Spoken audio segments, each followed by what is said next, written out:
Bahan: terpal, bambu, bambu utuh, pipa paralon, kawat dan paku. Alat: paku, gergaji, gorong, sepok, cangkul, tank palu besar.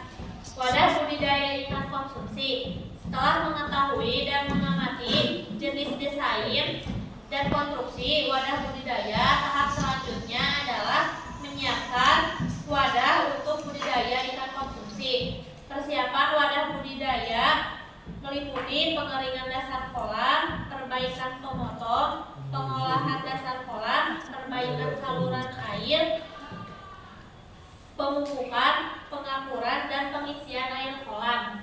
A. Perbaikan pematangan bertujuan mencegah kebocoran air kolam sehingga tetap stabil. Perbaikan pematangan dilakukan pada kolam tanah dan pada kolam tembok dilakukan perawatan dan pencegahan keretakan. Pengolahan dasar kolam dilakukan pada dasar tanah dengan cara dicampur. Tanahnya dibolak-balik dan dikeringkan sampai betul-betul kering dengan tujuan mempercepat proses penguraian.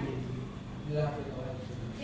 Pengeringan dasar kolam bertujuan untuk mematikan hama dan penyakit yang dapat menimbulkan kematian dan keracunan.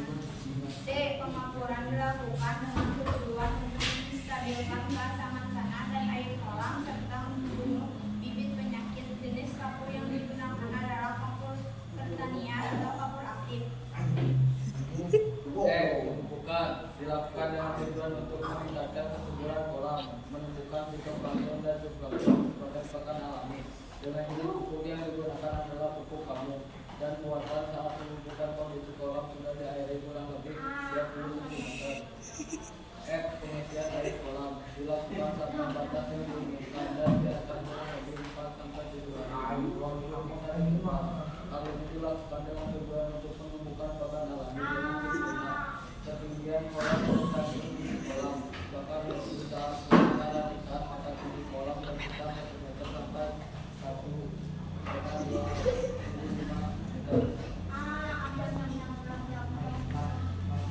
D.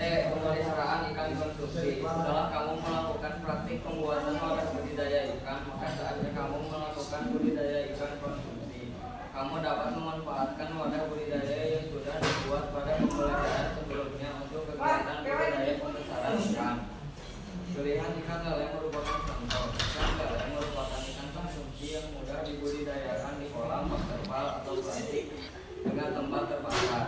1. Perencanaan. Berikut ini diuraikan tahapan pembuatan wadah budidaya ikan konsumsi.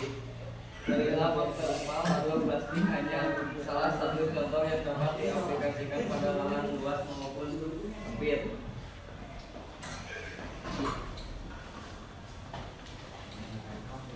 A. Menentukan jenis ikan konsumsi yang akan dikalikan. B. Menentukan dan persiapan wadah akan digunakan untuk budidaya ikan konsumsi.